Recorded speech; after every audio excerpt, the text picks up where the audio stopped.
네, 하루간 경제 뉴스를 종합하는 시간 경제운입니다. 미국 대선이 2달 정도 남은 상황에서 민주당 후보인 카멀라 해리스 부통령과 공화당 후보인 도널드 트럼프 전 대통령이 첫 TV 토론에서 맞붙었습니다. 경제와 물가 관련 분야에서도 치열한 공방이 펼쳐졌는데 그 관련 내용 홍 기자의 뉴스 포인트에서 바로 만나보겠습니다. 지금 자리에 홍경표 기자 나와 있습니다. 안녕하십니까? 안녕하세요. 네, 앞서 조 바이든 대통령도 이 TV 토론을 기점으로 후보 사퇴가 이루어졌던 만큼 이제 이번 토론이 대선 판세를 가를 분수령으로 꼽혔습니다. 네, 우리나라 시간으로 오늘 오전 10시에 미국 ABC 뉴스가 주최하고 생중계한 대선 토론회가 열렸습니다. 이 자리에서 도널드 트럼프 전 대통령과 카멀라 해리스 부통령이 치열한 공방을 주고받았어요.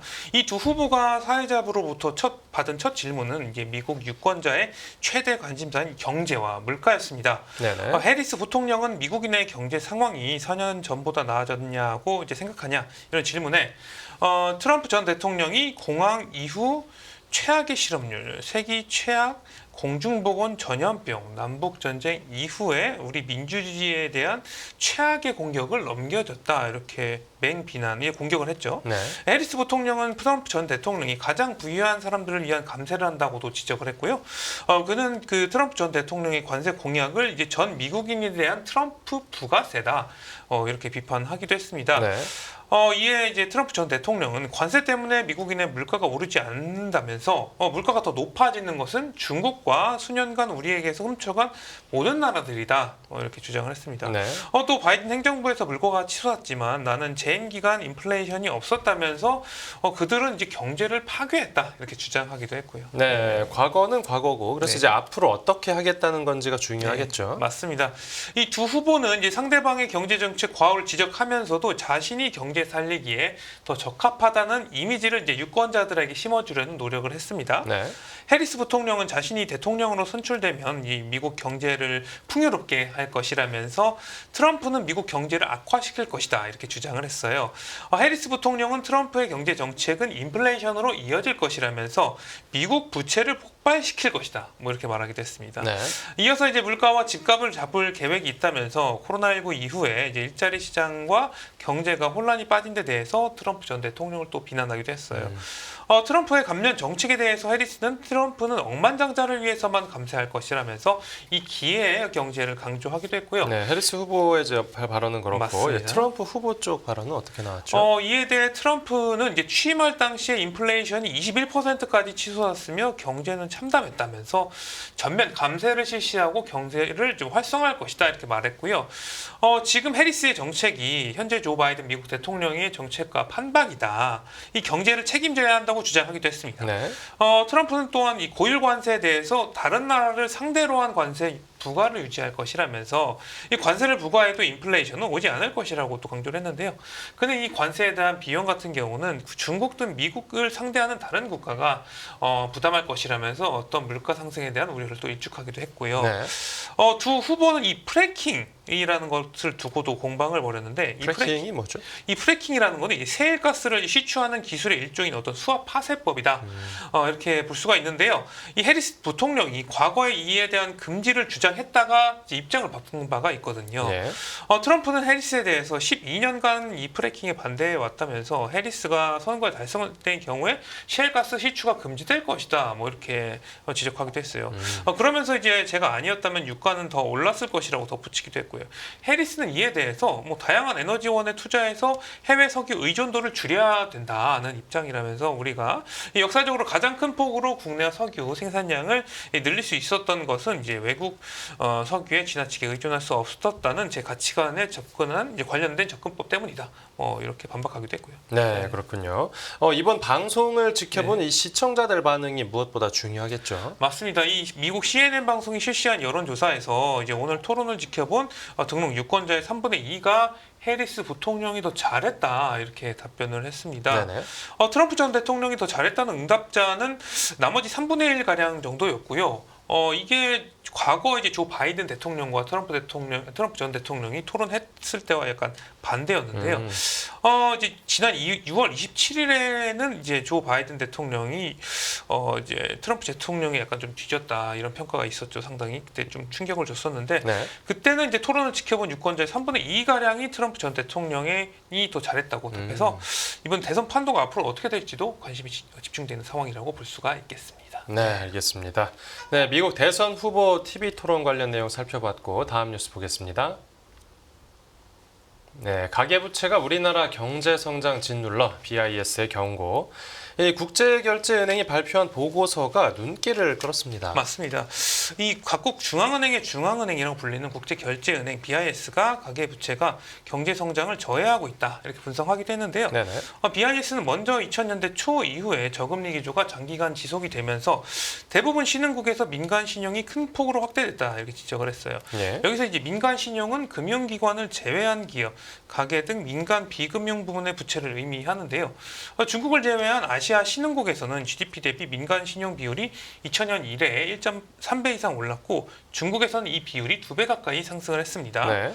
민간 신용 증가가 꼭 나쁜 것만은 아닙니다. 이제 부채가 늘면서 자금 조달에 대한 접근성이 높아지고 실물 자산이나 교육에 대한 투자가 확대되면서 성장에 기여하는 바가 또 있기 때문인데요. 네. 하지만 BIS는 민간 신용 증가만으로는 성장을 유발하는 데 한계가 있어서 일정 수준 이상에는 오히려 부정적 영향을 초래한다고 주장을 했습니다. 네, 부정적인 영향이라고 하면 뭐 구체적으로 어떤 걸 말하는 겁니까?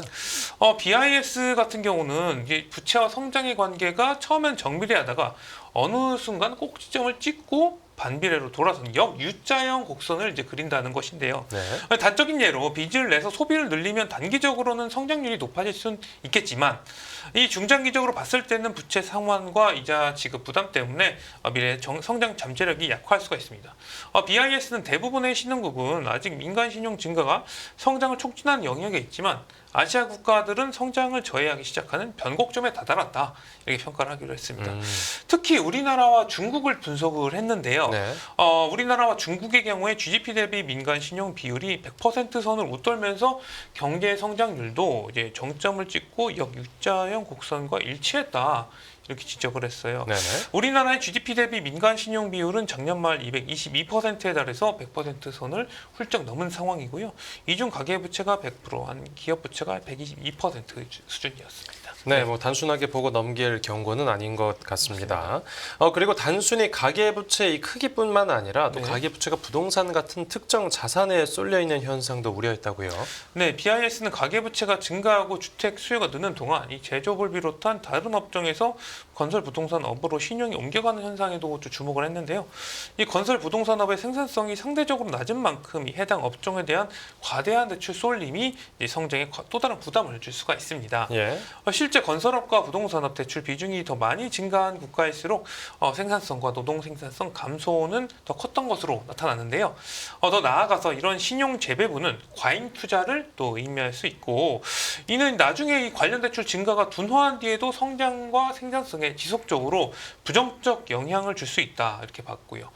BIS는 이제 불균등한 신용 증가의 완화, 주식시장의 역할 확대, 핀테크를 통한 금융 중개 기능의 발전 등으로 생산성이 높은 부분으로 신용이 유입될 수 있도록 좀 유도할 수 있다 이렇게 진단하기도 했습니다. 네, 알겠습니다. 이 국제결제은행 보고서 내용 다뤄봤고 다음 뉴스 보겠습니다. 네, 8월 취업자 12만 3천 명 증가, 제조업 건설 일자리 부진. 지금 물가보다 경기 우려가 더 커진 상황인데 지난달 고용 지표가 구체적으로 어떻게 나왔습니까? 취업자 수 증가폭이 2개월 연속으로 10만 명대인 것으로 나타났는데요. 이 통계청이 오늘 발표한 8월 고용 동향에 따르면 이제 지난달 15세 이상 취업자가 2,880만 명으로 작년 같은 달보다 12만 3천 명 정도 증가를 했습니다. 네. 이 5월과 6월에 10만 명을 밑돌았던 취업자 수 증가폭이 7월에 이어서 두 달째 10만 명대를 유지한 것으로 볼 수가 있겠는데요. 네네. 이게 지금 30만 명을 웃돌던 연초 흐름과 비교하면 일자리 증가세 증가세가 둔화된기도 한 것입니다. 제조업과 건설업의 일자리가 줄면서 전체 고용 지표를 압박하는 모습이었고요. 네. 이 제조업 취업자는 3만 5천 명 줄면서 두 달 때 마이너스였습니다. 제조업 수출을 주도하는 반도체 업종의 어떤 고용 창출 효과가 상대적으로 작다 보니까 이 수출과 일자리의 미스매치가 생기는 것으로 좀 분석이 됐어요. 건설업 취업자 같은 경우는 작년 같은 달보다 8만 4천 명 줄면서 4개월째 감소세를 이어갔는데요. 네. 반면에 정보통신업, 전문과학기술 서비스업, 운수창고업 등에서는 일자리가 느는 모습이었습니다. 네, 네. 제조업하고 건설업에서 이제 고용이 상대적으로 부진한 상황이고 나이대별로 나눠서 보면 이 취업 통계가 어떻게 됩니까? 연령대별로 보면은 청년층과 이 고령층의 구조적 격차가 이제 지속이 되는 모습이었는데요. 60대 이상 취업자는 23만 1,000명 증가했는데 40대 취업자는 6만 8천 명, 20대 취업자 같은 경우는 12만 4천 명이 줄었습니다. 네네. 15세 이상 고용률은 63.2%로 1년 전보다 0.1%포인트 상승을 했는데 지금 이 수치만 보면은 1982년 7월 월간 통계 작성 이래 8월 기준으로 가장 높은 수치예요. 네. 실업자는 56만 4천 명으로 작년 동월보다 9천 명가량 줄었습니다. 실업률도 1.9%로 0.1%포인트 낮아졌는데 이 실업률이 1%대로 떨어진 것은 1999년 6월 이후에 또 처음이고요. 네, 그렇군요. 그리고 연초에 비해서 이 고용 지표가 부진하게 나오고 있는데 이 최근에 날씨 영향도 크다고요. 네, 올해 여름 정말 더웠죠. 오늘도 상당히 더운데요. 네네. 이제 기상청에 따르면 올해 8월 폭염 일수가 16일이었습니다. 이게 2016년 16.6일에 이어서 1973년 이래 두 번째로 많은 폭염 일수였는데요. 예. 이 가뜩이나 부진한 건설업의 고용 지표가 더 악화한 것도 날씨 영향을 상당히 많이 받는 이 야외 활동 중심의 업종 특성이 반영된 것으로도 보입니다. 네.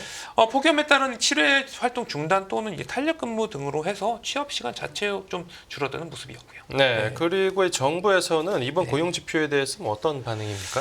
일단 이 고용 지표 자체가 숫자 자체는 괜찮게 나오지 않았습니까? 그래서 이 김범석 기획재정부 1차관은 8월 고용률, 경제활동 참가율이 역대 최고, 실업률은 역대 최저치를 기록하는 등 주요 고용 지표가 양호한 모습을 이어가고 있다. 이렇게 긍정적으로 평가를 했습니다. 네. 하지만 이 건설업, 자영업 취업자가 감소하고 청년 등 고용 취약계층의 어려움도 계속되고 있다면서 양호한 이제 고용 지표가 국민에게 이제 체감할 수 있는 고용 여건 개선으로 이어갈 수 있게 하겠다 이렇게 강조하게 됩니다. 네, 알겠습니다. 오늘 뉴스 포인트는 여기서 정리하죠. 잘 들었습니다. 감사합니다.